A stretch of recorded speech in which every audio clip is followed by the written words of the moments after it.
성부와 성자와 성령의 이름으로 아멘. 참 예수님. 여러분들 행복하세요? 네.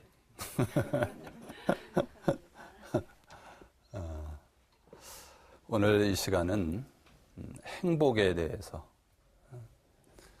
예수님이 우리에게 어떻게 말씀하시는지 먼저 들어보도록 하겠습니다. 참된 행복에 대한 루카복음의 말씀입니다. 예수님께서 눈을 들어 제자들을 보시며 말씀하셨다.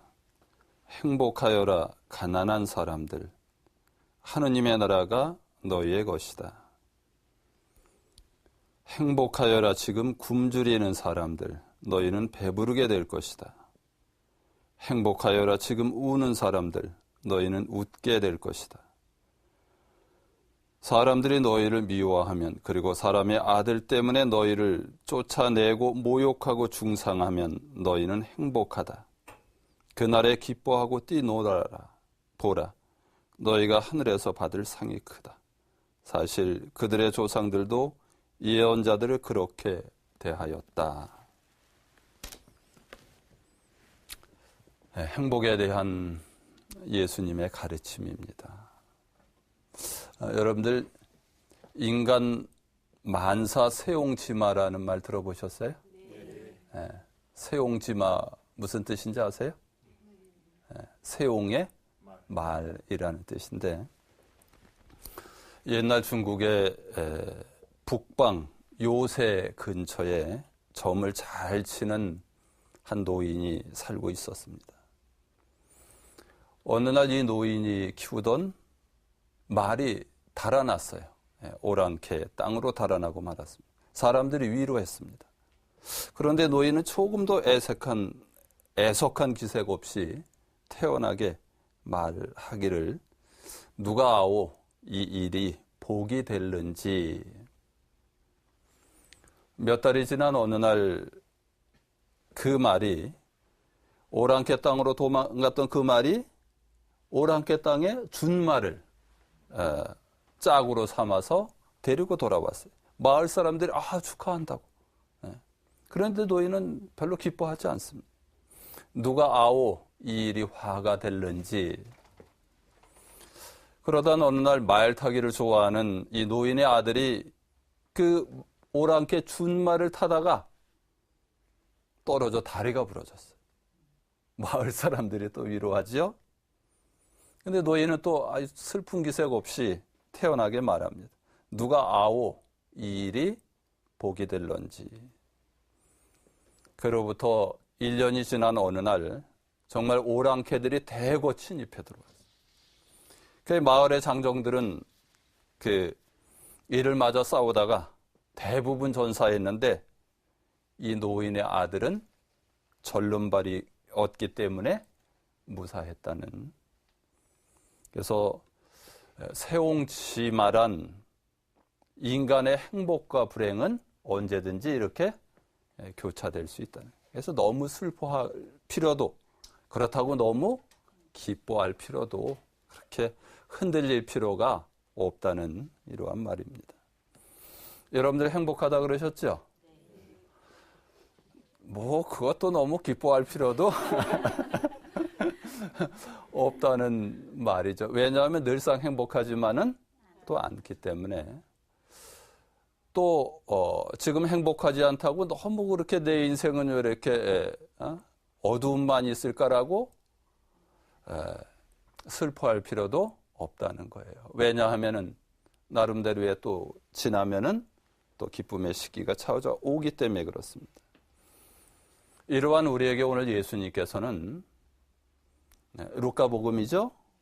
4개의 행복 선언과 4개의 불행 선언을 말씀하시는데, 여러분들 잘 들어보셨어요? 오늘 복음이요? 제가 좀 전에 읽었는데 좀 이상하지 않으셨어요? 행복 선언과 불행 선언이 이거 바뀐 게 아닌가 싶을 정도였어요. 왜냐하면은 예수님께서 가난한 사람, 굶주린 사람, 우는 사람, 박해받는 사람들이 행복하다고 말씀하셔요. 그죠? 기억나세요? 어떤 사람이 불행하다고 말씀하셨어요? 부유한 사람, 배불리 먹는 사람, 웃는 사람, 남들에게 칭찬받는 사람들이 행복하다고 아니에요. 행복하다고 말씀. 우리가 바라는 건 뭐예요? 배불리 먹고 웃고 지내고 칭찬받으면서 지내는 건데 오늘 예수님께서는 오히려 그것을 불행하다고 말씀하셨다는 거예요.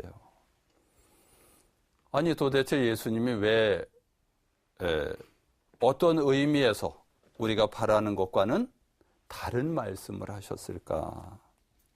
물론 여기서 가난한 사람, 굶주리는 사람, 우는 사람, 게으른 사람 이런 사람들 낭비벽 때문에 혹은 게으름 때문에 가난해진 것 그것을 말하는 건 아닙니다. 뭐 때문에 그래요?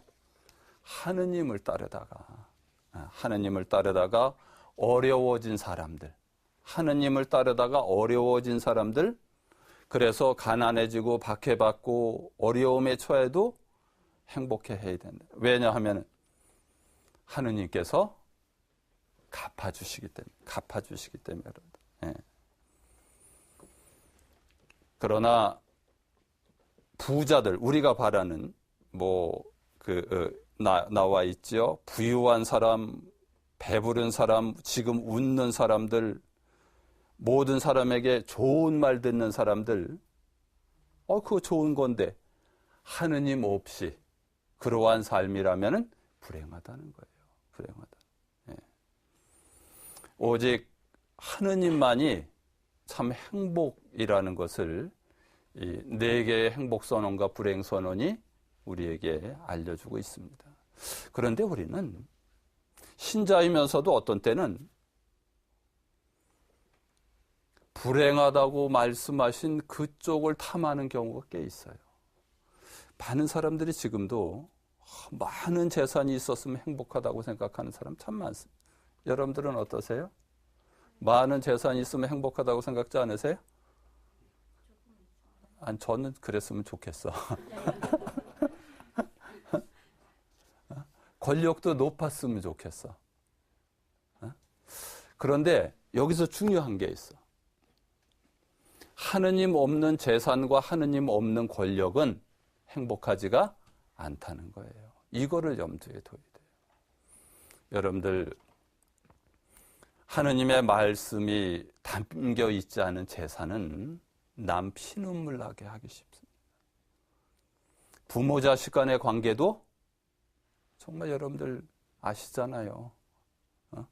돈 때문에 부모 자식 간에 해서는 안 될 일들이 벌어지고 또 아픈 마음을 갖게 되는 경우들 참 많습니다. 근데 우리는 이거를 별로 생각 안 하고 그냥 돈만 많고 세상에서 막 출세하면 좋겠다는 생각을 하는데 그건 그렇지 않다는 거예요. 그러한 논리라면 세상에서 제일 행복한 사람은 누구여야 돼요?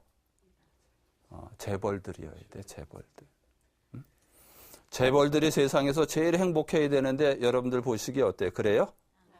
안 그래요. 또 권력, 사회에서 막 이렇게 승진하고 높은 권력을 차지하면 행복할 거라고 생각하는데 우리나라 권력 1위가 누군지 아세요? 서열 1위? 대통령이에요. 대통령 행복해 보이세요? 아주 단언코 아니라. 우리나라 대통령들은 참 힘들어. 국민들이 극성스러워가지고 힘들어. 근데 그것보다도 오늘 복음에서 예수님이 말씀하신 것은 그렇다고 재산을 멀리하라 혹은 승진을 멀리하라는 뜻이 아니에요. 하느님 안에서의 재산과 하느님 안에서의 승진이라는 거죠. 우리 시대에 많은 사람들이 저는 그런 거 잘 몰라도 하여튼 대박을 맞았으면 대박이라는 말이 요즘 참 유행이죠. 그죠? 대박이 뭔지 다 아시죠? 네. 대박을 꿈꾸죠. 정말 대박을 꿈꾸는데 어느 회사에서 물어봤나 봐요. 정말 대박을 원하십니까? 하고 물었더니 원한다고. 96.6%가 원한다 그랬대. 다 대박을 원한대. 운에 의한 대박을. 1437명을 이렇게 조사를 해봤더니, 그러면서 어떤 대박이 일어났으면 좋겠냐고 물었어요. 어떤 대박이 일어났으면 좋겠다고 답했을 것 같아요? 똑같아.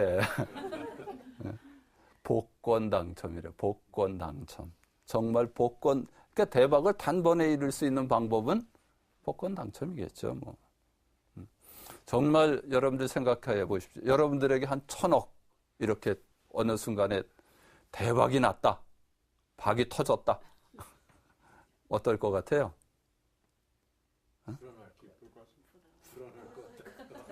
불안할 것 같은 사람은 나한테 갖고 와. 내가 안심하게 해줄 때. 대박이 터지면은 꿈 같은 행복이 펼쳐질 거라고 생각을 하면서 대박을 꿈꾸죠. 미국의 언론사가 120억 이상 복권에 당첨된 사람들을 한 70명을 이렇게 조사를 했나 봐요. 행복지수를 조사했대. 그랬더니 5년이 지나서 물어봤더니 56명이 복권 당첨 후 더 불행해졌다고 대답했대. 왜냐하면 거액에 당첨이 되니까 흥청망청 쓰다가 파산하고 도박과 약물에 빠지기 쉽고 돈으로 인한 가정 파탄이 일어난다 그래요. 그거 왜 일어나는 거예요? 가정 파탄이? 잘 모르겠어 나는. 왜 가정 파탄이 일어나요? 모두 바꿨나 봐. 뭘 바꿨는지 모르겠는데 모두 바꿨다 그래요. 그리고 협박에 시달린대. 협박에.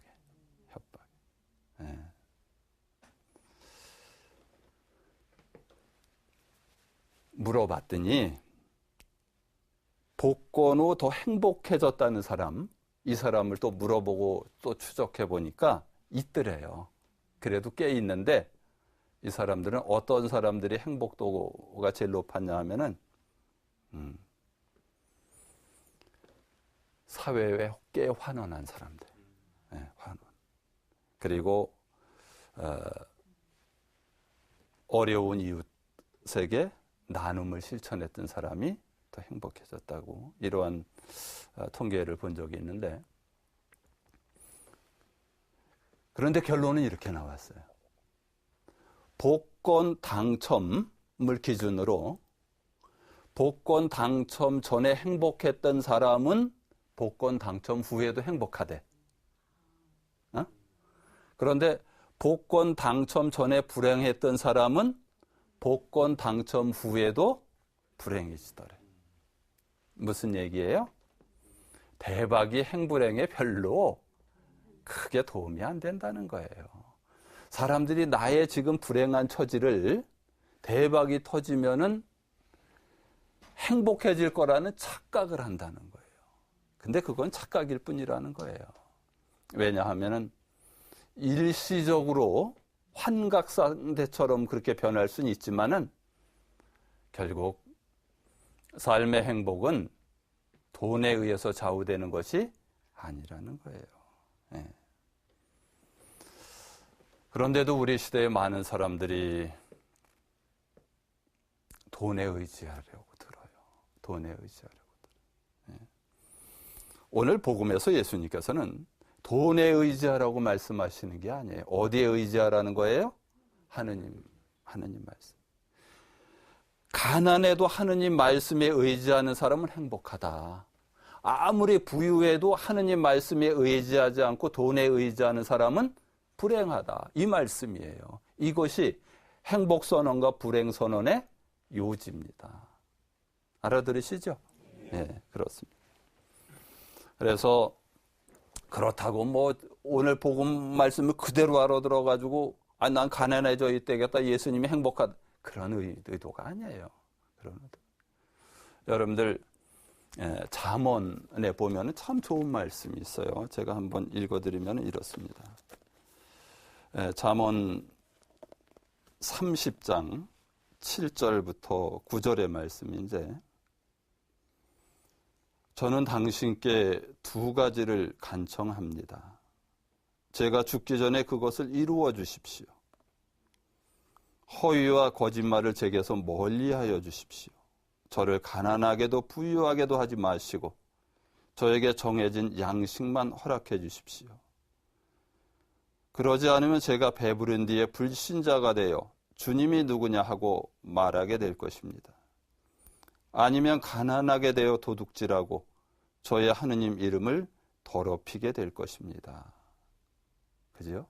네. 너무 가난해서 도둑질했다가 하느님께 욕 드릴 수 있습니다.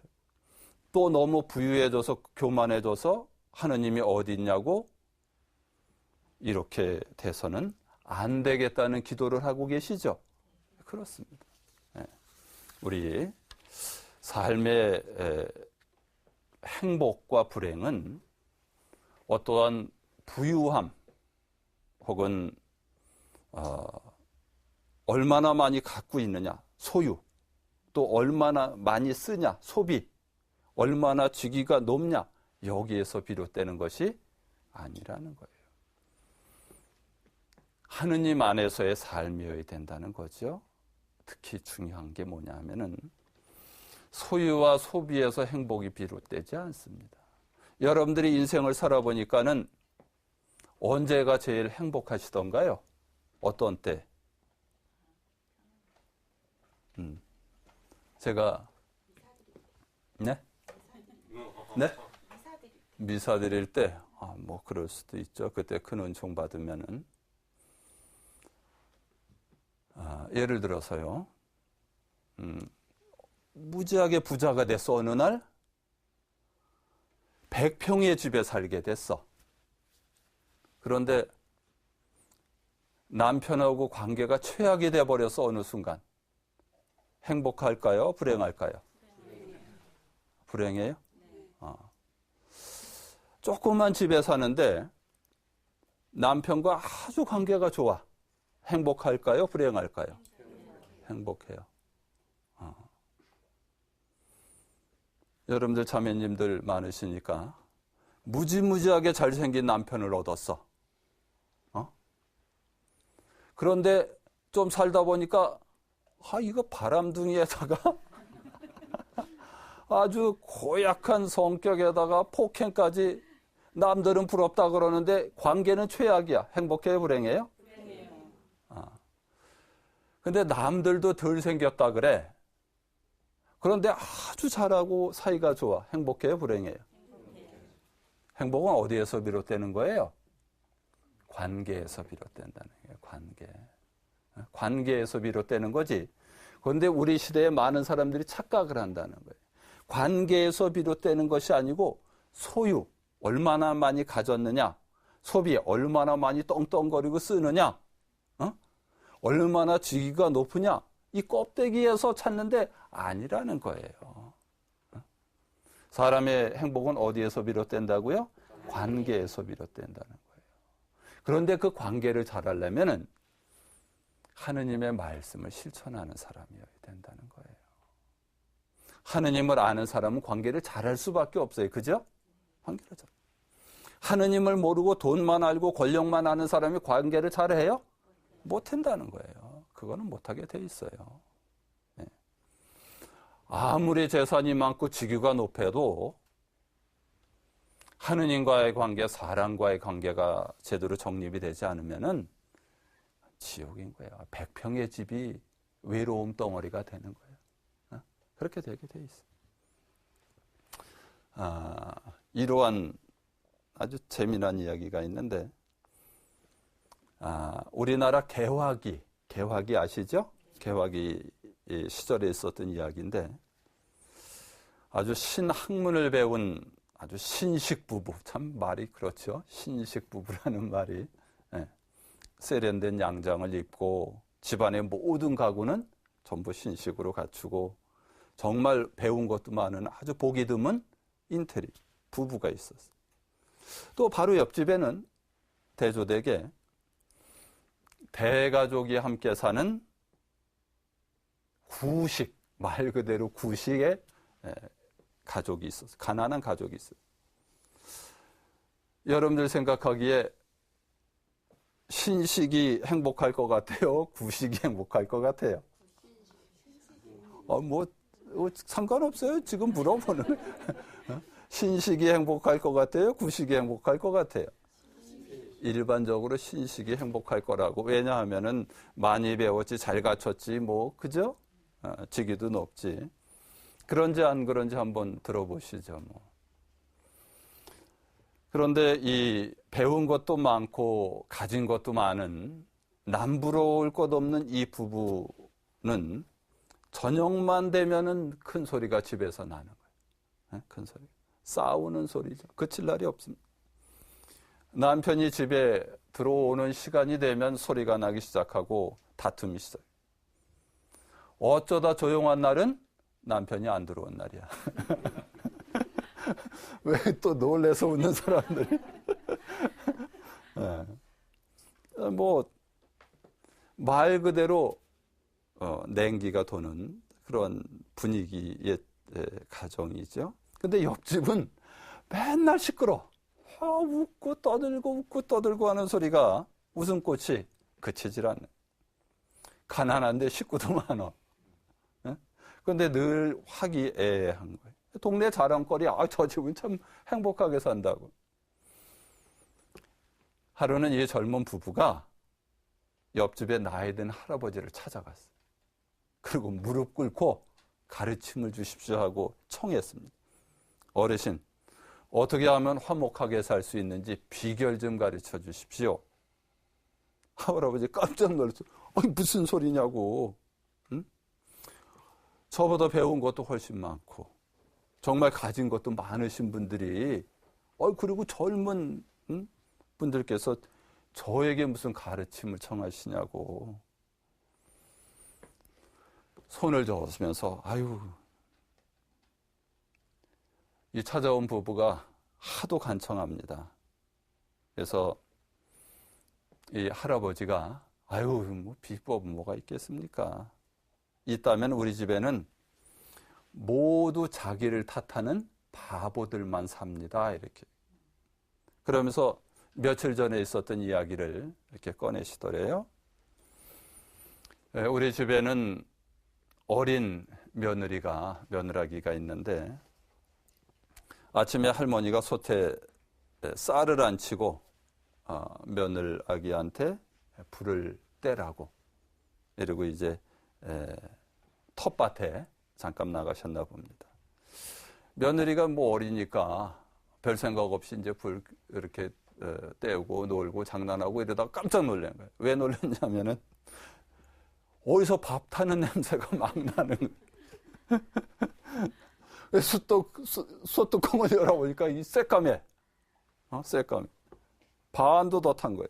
아니, 가난한 집에 이거 밥을 그렇게 태웠으니 큰일을 낸 며느리가 주저앉아 울기만 하는 거예요. 그 가난한 집에 그 밥을 그렇게 태웠으니 어떻게 합니까? 그때 할머니가 돌아와서 울고 있는 며느리를 봤는데 깜짝 놀래. 무슨 일이 있냐고. 그 시어머니께 차마 그 밥 태웠다는 말은 못하고 그냥 거기만 빤히 쳐다봤나 봅니다. 훌쩍거리니까. 뚜껑을 열어보니까 시어머니가 그랬대. 뚜껑을 열고 별일 아니라는 듯이 다독거리면 말이야. 아이고, 그래. 늙은 내가 눈이 어두워서 물을 너무 적게 부었나 보다. 괜찮다. 밖에서 들어오던 아들이 그 광경을 이렇게 지켜보면서 어머니와 아내에게 미안해하며 말했대요. 제가 아침에 좀 일찍 귀찮아서 물을 좀 너무 적게 길어왔나 보다고 죄송하다고. 다음부터는 물을 많이 길어오겠다. 조금 후에 할아버지가 또 뒤에서 그 모습을 다 보신 거예요. 그리고 내 잘못이 크다. 내 근력이 부족해서 장작을 너무 굵게 팼나 보다. 그렇게 이야기를 했다 그래요. 그렇죠? 여기 다 바보들만 모여 있죠. 아까 신식 부부는 둘 다 너무 똑똑했지요. 행복은 어디에서 온다고요? 관계에서 오는 거예요. 아까 여러분들 신식 부부가 더 행복할 거라고 말씀하셨죠. 이 구식 대가족보다는. 그런데 실제로 들여다보니까 어때요? 관계를 잘하는 사람이 행복해요. 신식이어도 관계를 잘하면 행복. 구식이어도 관계를 잘 못하면 불행해지는 거예요. 불행해지게 돼 있어요. 네. 인간의 행복은 사람들과의 관계 속에서 그리고 행복은 교차한다는 거예요. 행복만 주구장창 오든가요? 살아보니까 불행만 그냥 쫙 아니죠. 인간 만사 새옹지마. 인간 만사 새옹지마라는 말의 의미를 우리가 살면 이렇게 체감하게 되죠. 그런데 우리 시대에 많이 불행한 이유는 관계를 잘할 생각을 못하고 소유를 할 생각을 해요. 자꾸 소유, 많이 소유. 많이 소유하고 소비하면서 행복해지죠.